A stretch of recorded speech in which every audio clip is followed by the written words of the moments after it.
would love it too. I'm having a fabulous time. I hope you guys are as well. So my name is Lori Spagna. I'm an animal communicator, professional intuitive, energy worker, light worker extraordinaire, expo extraordinaire. Okay, so my business is called Effel's God. Spells dog's life backwards. I'm going to be the moderator on this panel. You're going to hear from some amazing people. Here's how we're going to set this up. So we're going to hear from four panelists. We're going to spend about 15 to 20 minutes each sharing what we want to share with you about animal communication, interspecies communication, how you can start doing it, what you can learn, how you can benefit from it, how you can start using it in your own home with the animals you live with and with the animals you work with as well. Anyone here work with animals in any capacity? Anyone here volunteer with animals? Yeah, awesome. And so you can start using some of this stuff in your own life right away to start bettering your life and the lives of animals. And then at the end, we're going to do a lot of just open Q&A. Once we go into the Q&A section, we'll sort of set up a parameter for that as well. Sound good to everybody? Yes. Yeah, woohoo. So if you could, so I want to reintroduce myself. My name is Lori Spagna. I'm going to read my own bio. I'm a light worker, visionary, intuitive, animal communicator, energy healer, and canine behavioral expert. I facilitated two-way dialogue with animals. I train other professionals in the animal services community to do that as well. I'm all about empowerment. I also do DNA activations, and I teach about manifestation and healing. So the thing is what happened with me, just to give you a really brief background on me, and then I really want to find out more about you guys. When I do these kinds of things, I really just want to give you guys what it is you feel like you're needing and whatever it is you're here for.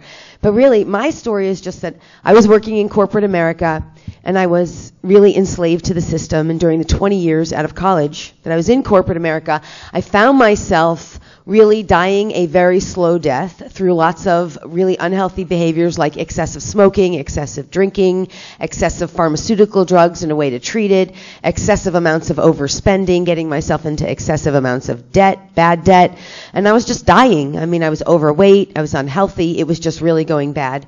And then one day my brother died of an unexpected drug overdose, and that was my wake-up call, and he became my angel. Oh, I gotta say, while you're standing up here, Dr. Palmquist, I'm seeing all these little flashes of little angel lights around you. I'm like, whoa, check out all these angels hanging around him. I just tune in for a second, like I tuned out to you for just 1 second, and I'm like, what are you guys doing? Like, what's going on? And I'm hearing, we're just around him. It's a party, that kind of thing. Isn't that funny? That's so awesome. I wonder if anybody else might have seen any of that. Well, okay, so anyway, here's the thing is, during those 20 years when I was dying my slow death, I had 3 mantras, and they were in my head every day, all the time. It was like, how do I be of service to animals on a global scale? That was my mantra. I really wanted to be a dog trainer. It wasn't big enough for me, but I thought I was going to be a really great dog trainer. And then the other one was, I wanted God to be my boss. And the other one was, I wanted the truth of everything no matter what. No matter what ever happened in my life, I always wanted the truth. I pissed a lot of people off because I sort of knew the truth, and I would point it out to them. They didn't always like that. So anyway, what ended up happening after my brother died was I went to Maui, had a radical transformation. All this stuff that I talked about, gone within 2 years. Lived in Maui for 2 years. It all sort of left. And ultimately, during that time, I was practicing animal communication. I was practicing a lot of these alternative practices. I got certified as a Reiki master multiple times. I did all kinds of alternative healing practices with animals and with humans, because we're animals too. And as I started to develop these and develop my gifts, I started to realize that really the keys were in this interconnection. The keys and the answers that we're all looking for could be found through our connection to Source, and that the animals had incredible insights for us and for the humans they lived with and around, and that they started mirroring back. I started to realize, because I was communicating with animals my whole life, I was the 7-year-old playing with imaginary horses in my bedroom that were real to me, Through my whole life, I was volunteering with animals all over the world, doing international work with animals volunteers. It didn't matter if they were elephants, bats, orangutans, whales, dolphins, sea lions. I mean, I volunteered with them all and communicated with them all. I just wasn't always trained in it formally until Maui. So ultimately, what I came to realize is that they're mirroring back aspects of what's going on in their life with their humans, with their communities. If it was in the Maui Humane Society, the animals were displaying activities that was going on in the inner workings of Maui Humane Society. If it was somewhere in Indonesia, I worked with the orangutans in Indonesia and Birute Galdikas, who was trained with Jane Goodall and Diane Fossey by Louis Leakey. Well, when I worked there, you could see the orangutans, they were communicating things as well. They knew what was going on in their community, in their environment. These baby infants had so much to share. So I started to trace the patterns and realize how all of the animals had incredible insights. And then when I came back from Maui, I started to research the scientific evidence behind it, because up until that point, everybody just thought I was crazy. I was just some crazy nut. So then it became my personal mission to prove the evidence behind it, seek out the scientific fact. That's why I love having people like Dr. Palmquist around, because he's really, really bringing so much real evidence to this. So with that, I want to ask you, let me just say this one thing. So in all of that, realizing they were mirroring stuff back, what I came to know is that the animals of the planet, regardless of whether they live in the family with the human or whether they live in some geographical area out in the middle of the ocean like whales and dolphins, or with some tribe somewhere in Africa, it doesn't matter, that they are acting in one of three or two of three or three of three capacities. And if you're one of my students or if you followed me, you've heard me say this before, they are our teachers, they are our healers, and they are our companions. And they are teaching us and healing us about aspects of ourselves and our lives and our world that we need to learn. And they actually know that they're doing this to greater and lesser degrees. Largely, in some case, with the companion animals, depending on who they are living with. So they are matched up absolutely appropriately with the human who they need to learn, grow, expand, explore, play with. So their level of consciousness is many times directly proportionate to the human that they live with. Okay, so most of the times that's the case, I find, in my experience. Okay, so with that, I want to ask you guys, who out here is actually already practicing animal communication? Anybody? Consciously? Awesome. Because most of the people I train, actually, I teach people. I teach people how to be animal communicators. If you're interested, there's flyers back there, by the way, because I do have 2 classes coming up, level 1 and level 2. Who out there is practicing energy work with animals? Awesome. I do that too, right? Energy healing. I'm a Reiki master, Theta healer, Kunlun practitioner, EFT practitioner. So these are forms of energy. We know scientifically, physics, everything's energy. So we're talking about healing with animals. If everything's energy, and we also know in terms of physics, this is a hologram. We are existing in how physics describes it to be a holographic image, a hologram of experience. So in the hologram, everything's a program. We can think of it like a computer. If we can change the program, just like a computer, we can change the experience. That means when you get to the program of any illness or sickness or disability or disease or disorder or behavioral challenge, changing the program suddenly changes the experience. That's really magnificent, really powerful. A huge part of how to do that, we can explain it in physics, and Source does it, our connection to our Source. It's amazing. These are gifts and talents we all have access to. So if you're working with energy, bravo. I teach people how to do this as well. Flyers are back there for that. Okay, so with that, then, I'm curious if I could just, if I could focus on animal communication for healers and communicators. I also do, who out there does behavioral work? Any behavioral type of activities? Would you like to know more about that? Are you having stuff with your behavioral challenges or no? Okay, it doesn't look like such a hot topic. So, we won't go there. So, in terms of energy then and communication, here's something you can start doing right away to communicate. If you are wanting to know more about how to communicate with your animals at home, it's really easy. You simply have to be willing to know the truth. You have to be willing to know the truth, whatever it is. And this is a great way to be a psychic too, by the way. Any kind of information. You have to be willing to release your points of view that make you separate from all the other points of view. That includes judgments and perspectives that you hold as truths and you think they're the right ones. That means in order to release your points of view that are yours and be willing to know the truth, part of being able to do that is to be empty and to allow and to receive. Now, if we know everything's energy, and everything is, there's an energy of emptiness. What does it feel like? Can you make yourself empty? And the energy of receiving is a whole another energy, because really it's just about like once you get empty, there only is receiving. This is a fundamental part of being an effective animal communicator and being an effective intuitive. Knowing the truth, being willing to know the truth, whatever it is, and becoming empty, being willing to allow that to come through and receiving it. Now, if you can practice moving into that energy of that flow, you're already well on your way. Because the thing is, a lot of people are talking to animals, and a lot of people are speaking to them, but not a lot of people are listening to them. So that's the requirement. Well, I think that one of the fundamental requirements to being effective in communicating in a two-way dialogue. Now, if you have animals at home and you have stuff you want to communicate to them, they're receiving information that way. Really, they are. They're just empty. They're allowing. And they have their blocks and perceived blocks and their energy things, but it's directly related to the human they're experiencing with. But let's say something's going on. They're usually receiving information in different ways, the same way visual. They don't speak English or French or Italian. I mean, they can learn those languages because we teach them those words.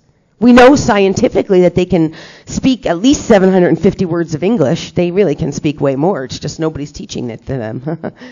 So, yeah, I mean, nobody's giving them those words, so we know that. But we definitely can learn their language, which is a universal language of energy. They are I call this speak wolf. That's what I call it. They're speaking a universal language of energy, and it is time for humans to learn this language. It's the future. It really is the future language. It's how every interspecies, it doesn't matter what planet you're from or what body you exist in, everybody speaks this language of energy. So when you start learning how to speak that language of energy through practicing this, being willing to know the truth, surrendering, opening up to receiving and allowing whatever is that is meant to come through, that's when we start participating. But if you want to share, okay, so they're speaking this language of energy. They're reading energy through parts of their body that are sensory organs, sensory glands that receive, know, perceive this information. And then they understand it and know it through a right brain of awareness. The right brain just has the awareness. The left brain just is what translates it into words. So if you're wanting to even communicate with them, you can even just send them projections of energy that you want them to understand, to receive. You just energetically go into that energy and project it. If you want them to know something, you can send them a visual. They definitely visualize things. They're incredibly visual. You can project visualizations. This is just a one-on-one, but you're here for content, right? So I want to give you some. So, okay, so with that, I think I'm going to wrap, but I do want to just, I got a couple more minutes. I just want to say this, that aside from them being our teachers and our healers, and obviously our companions teaching us about loved ones, what I do always say is the animals know things that we don't know about ourselves. They can hear our thoughts. They can read our energy. We can't override the laws of the universe that say that energy is real. In this reality, energy is real. So they're going to know things about us that we don't know. We're going to read that energy and feel it and perceive it. So if you want to know things about yourself, you can ask your animals that too. So, all right, so the one thing I do want to say right before I wrap is that if you're interested in learning to be an animal communicator professionally, I love what Dr. Palmquist said about how animals really, he's already practicing it in his business. I do believe, I absolutely have a knowing of this, that our future veterinarian offices will employ animal communicators. They will employ energy workers. Right now with that triangle that exists, and I didn't actually see the slide from where I was sitting, but you know, there's some resistance coming up because people tend to resist change. It's scary to them. But once they expand and allow this change, and that's really what the shift is, it's all this new energy, the shift of consciousness, it's new energy flowing into the planet to wake us up, then they're going to open up to this. They're going to allow it. They're going to see the incredible benefits, the incredible power, how this serves everyone, serves their practice, serves themselves, serves the animals, serves the humans. So if you're interested in being an animal communicator, veterinary offices of the future are, I do believe, going to employ them. rescue workers are going to start using them more and more, because imagine using animal communication to tell an animal that's just been pulled up off the street, hey, what kind of human do you want to live with? What kind of environment will be most suitable for you? Do you want kids in your house? Do you want someone who works all day and leaves you alone? Would you like to be with an elderly person, a young family? What's best for you? And while you're here, you're just here temporarily, so let's just relax together. And hey, by the way, I can teach you how to send out an energetic pulse into the universe to find your right person, your right human, your right family, your most ideal family for you. What if an animal communicator, an energy worker, could assist a rescued animal to do that? They can. And that might just, oh, thank you for fixing that. That might just shift everything in terms of how many and how few homeless animals there are. What if, and, right, thank you. And what if we could have groomers working with animal communicators, or who practice animal communication, helping animals who are getting groomed to say, hey, just relax into this. I'm going to do some Reiki while I groom you. Or I'm going to just allow you to, be in energetic flow with me. Now you're going to love your grooming. I mean, can you see how this shifts everything? When we start learning interspecies dialogue and how to use the laws of energy for the betterment of every animal on the planet, and incorporate it into our everyday work, everywhere, no matter what we're doing. This is why I say I'd love to teach people how to do this stuff. And again, I have flyers back there, and I'm going to wrap up with, we're going to move into questions, but I just want to say, if you want to learn more, I also have Learn Animal Communication, double audio CD, ebooks, and everything, understanding the laws of the universe, how that works, and Animals in the Afterlife, double audio CD as well. So you can learn more about that, and you can visit me at booth number 204. I do readings there also. I would love, love, love to know you. And you can definitely go to my website, LoriSpagna.com, and if you add your email address there, thank you. If you add your email address there, you will get a free teleclass, Intro to Animal Communication, how you can start using it right away, why it's real and how it works. So you can go there, and you can also get a free teleclass, Intro to Your Psychic Gifts, Your Psychic Intuitive Gifts. It's real. It's scientifically valid. We just have to start learning to use it. All right, I want to thank you guys for listening to me. I'm so grateful for you all being here. We're going to go to questions and answers. When you ask your question, if you could please just direct it to a person or the whole panel, whatever your question is, okay? And if you could, at least in the beginning, if you could just ask one question and not do a trail, so that as many people as possible can ask whatever questions you have. And for me, I mean, if you want me to do little mini readings here, I'm happy to do those too. So, okay. Go ahead, right there in the blue. Just say your name and let us know who you're asking the question to. Okay, my name is Carol, and I'll just open it up. My dog was diagnosed with his that long fang tooth is chipped completely, so it's just a small one left. And they said that his nerves were exposed, and that I should have it fixed or taken out. However, he tells me all the time when he's not feeling good, or he'll hide underneath something. But he's always happy and he's fine. And I don't know if the vet is trying to take my money or make $1,000, because that's how much it'll. But he's so happy all the time. And when his ear hurt, he hid all the time, and he was like, I knew something. So it's one of those things, because that really, one thing we do know is you need more time on that. It's a significant thing, so you definitely deserve to have, at least a mini reading or something with someone that feels good and right for you to choose. Yeah, for sure. We do know, though, this is true. Animals that are raised, that their genetics is in the wild, they hide and mask. They learn to hide and mask problems as a survival technique. So that's a lot of times could be happening. All right, hi. Welcome. What's your name? Freddie. You mentioned something very interesting about that we can be empty, and how we can be empty in a way that we don't have all this agenda about belief. How can we put them on the side and make the connection? Yeah. In order for us to be one. Yeah. I just. That's a beautiful question. You say something very, very profound on it, and I think if we can have people like what you say, I think we can make a connection, because as the time goes by, I'm just going to share something that I've been noticed on it. As the time goes by, more technology on it, we are disconnecting. The future generation, there's no connection, and if we don't make a connection right now, we're going to be doomed. for the future generation on it. And I think what you're saying, something very profound on it. So if you can explain to people how to make that connection in a way, because it is a connection, it is a plug-in, like a power supply that we do have like electrical thing on it. Mm-hmm. We don't have that belief. We don't have this agenda about fear, all this mumbo jumbo Yeah, on it. for sure. If we can put them on the side, like you're saying, if we can make that connection on it, boom. Yeah. We are all connected. We can feel what everybody feels. Yeah. We communicate by telepathy, even though that we say we don't. Yeah. But we Well, do. let me thank you for your question. That's a Yeah. beautiful question.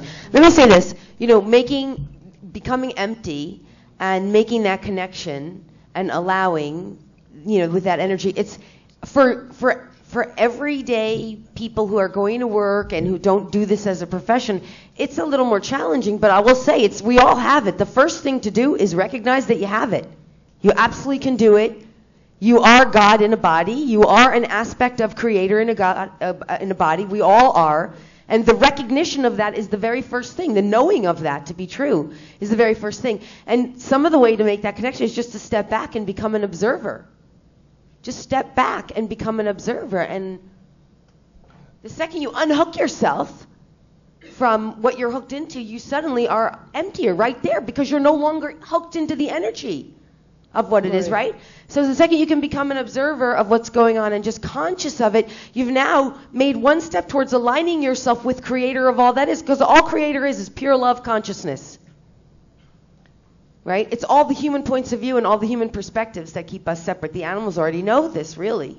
So the unhooking, the allowing, and then there's all kinds of other practices. Walking barefoot on the earth, getting into nature, drinking, eating holistic, all healthy foods, pure water. I see you, Ann, just a moment. So, all that stuff. It's a practice. It is a way of living. But I will say this one thing I really do want to comment is we're not going to be doomed. We just need to make the shift. It's not about, that's fear speaking. When you say, if we don't make the shift, we're going to be doomed. That's fear. We are not doomed. We've already been given the gift of rebirth. I didn't express it the way that I wanted because of the word Yeah, on it. that's CNN. I'm sorry, go ahead. Maybe because I didn't say the right word on it, but I'm not saying that we are going to be doomed. We are, but... Yeah, I hear you. We understand what you mean. I hear you. Yeah. Thank you. That was beautiful. Beautiful. Thank you. Thank you. Hello. Hello. I think this is a short question. But Could you just let us know your name? my name is Tim, and Hi, this Tim. is to each of you on the panel. I'm having difficulty wrapping my mind around the reincarnation experience, and I think I have some ideas about that one. But the concept of animals going through rebirth cycles and what happens between their lifetimes and how they make their decisions and which bodies to come back in. I'd be very open to hearing your observations on this. Well, here's how I explain it, and I'm sure everybody will want to share something on that, but the way I explain it is scientifically. I like to explain it. There's an infinite number of dimensions. This is according to physics. In these dimensions, we all exist in them. We exist in every dimension of time and space, in every reality, all kinds of realities and dimensions. Animals exist in them, and so do we. In those, we are living and dying right now. And so when we talk about past lives and parallel lives, we're simply talking about other realities and other existences which we live in. And we are having experiences that we created as Creator. That's how I explain it. But when we talk about reincarnation with animals from a spiritual point of view, they're not as attached to their bodies as we are. They don't glorify their bodies and dress them up and do tummy tucks and breast lifts and makeup. And they're having a body, they're having an experience. They come here to have their experience, to learn and to grow, to expand, to be of service, to make contributions. Yeah, they do their part. I talked to a pug once. They're done with their car or their vehicle and they move on. It raises a lot more. The other thing too about the whole reincarnate thing is that they do their job here, but they're teaching us about death. That's part of their role. They teach us about transformation. So they have shorter lifespans, most of them, on purpose. so that we can learn about this series of death, rebirth. And really, I do a lot of work with animals who have crossed over and helping people to reconnect with the animals who have crossed in new physical bodies. And what I've learned through this process by asking and connecting with the consciousness of the animals after they leave their body and they're still conscious, consciousness prevails even though the body doesn't. The physicality transforms, but the consciousness is always there. Pure consciousness is what Creator is.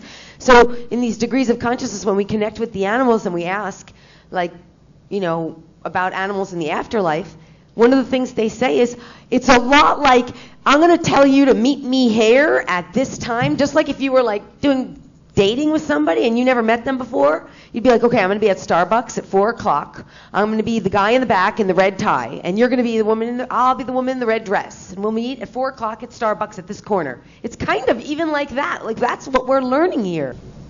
Beautiful. Thank you. Lisa. Hi. Hello. Thank you. I'm Lisa. I have a black and tan dachshund, Roxy, and then a brown one named Rosie. The black one lately has been a little bit bossy and kind of sometimes attacks the other one, where the other one just rolls over, just more submissive. The question is, I'm wondering if it has anything to do with the bioidentical hormones I'm taking. Well, so behaviorally, one is bullying the other. Absolutely, and you can see it in the eye, and you know when it's coming. Or sometimes I'll pick the one up, and then she starts to growl, and I'm like, this is not okay. Mm. The one you're picking up is growling? Yeah, the one I'm picking up. Well, let me say this. I was trained as a behavioral trainer by a gentleman who spent 20 years training government service dogs. I think you know this. And I worked under his tutelage for a year. 1,000 people applied to work for him, and only 6 were accepted.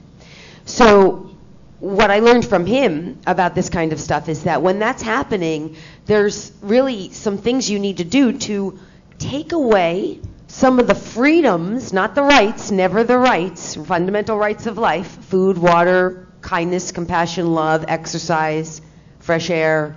Those are rights, sleeping, safe place. But take away the freedoms, because one's got more freedom, then he's obviously, he's taking advantage of too much freedom. We've seen this happen in our society. Where governments have just had they've taken away freedoms from the people because they had so much freedom to do things behind closed doors, super secret, right? So it's about bringing it back into balance. The dog's got too much freedom. He thinks he's acting as a more dominant, superior dog. Thinks he's better than another dog. In real wolf pack societies, all the wolf members are equally important. The alpha dog, that's totally a misnomer. He's not more important than the others. It's just that his role is what allows the others to survive. His role leads the others, but it's not that he's more important. So what you've got right here is a point of view where an animal is thinking that he's more important than someone else in the pack. His excessive freedom needs to be taken away until he can earn it back. Not his rights, his freedoms. Which means that he needs to be put in a safe place where all of his rights are included, like a penned area that gives him his rights and doesn't give him the freedom to make these mistakes. When you take away the mistakes, the ability to make the mistakes, he can't make them anymore.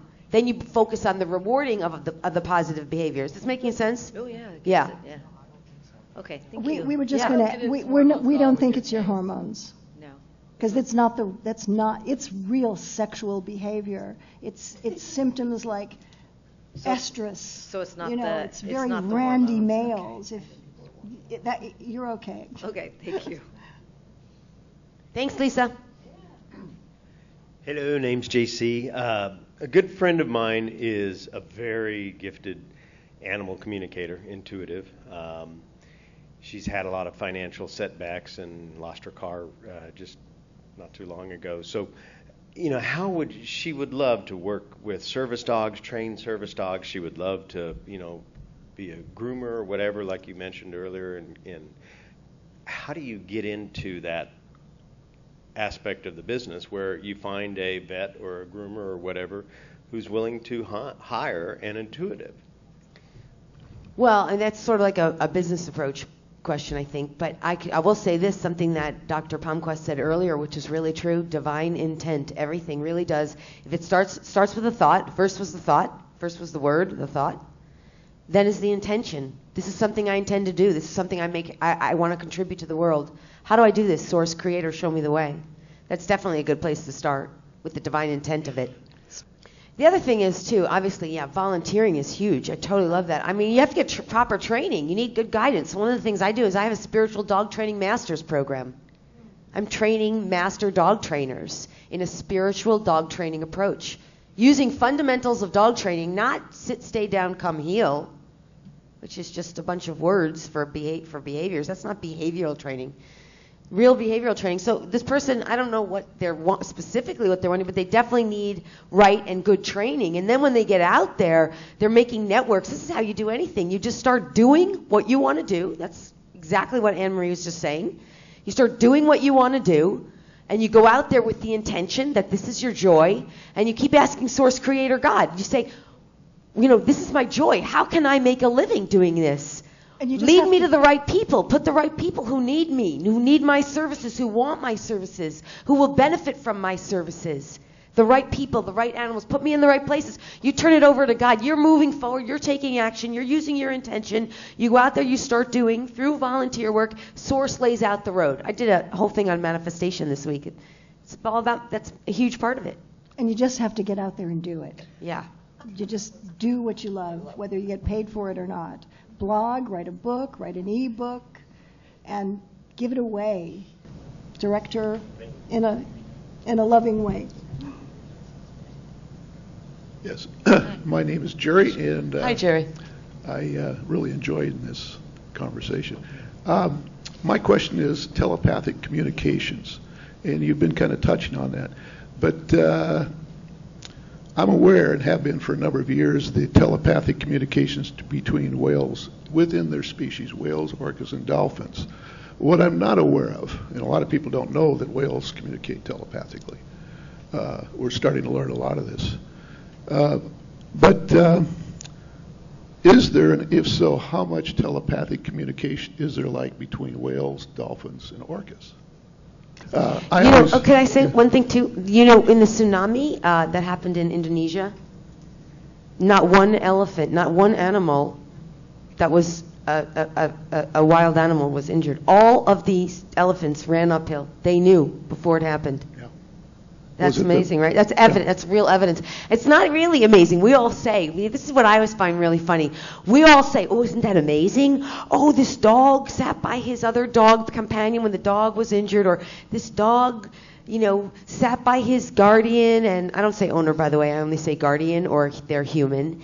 But because you can't own a living being. But so we say these things that we see animals. We have funniest animal videos and wow animals. Like, we're so amazed at what the animals do. I think that's laughable that we're amazed. Well, because it's so obvious. That's what they do. They're showing us. They're showing us right behavior.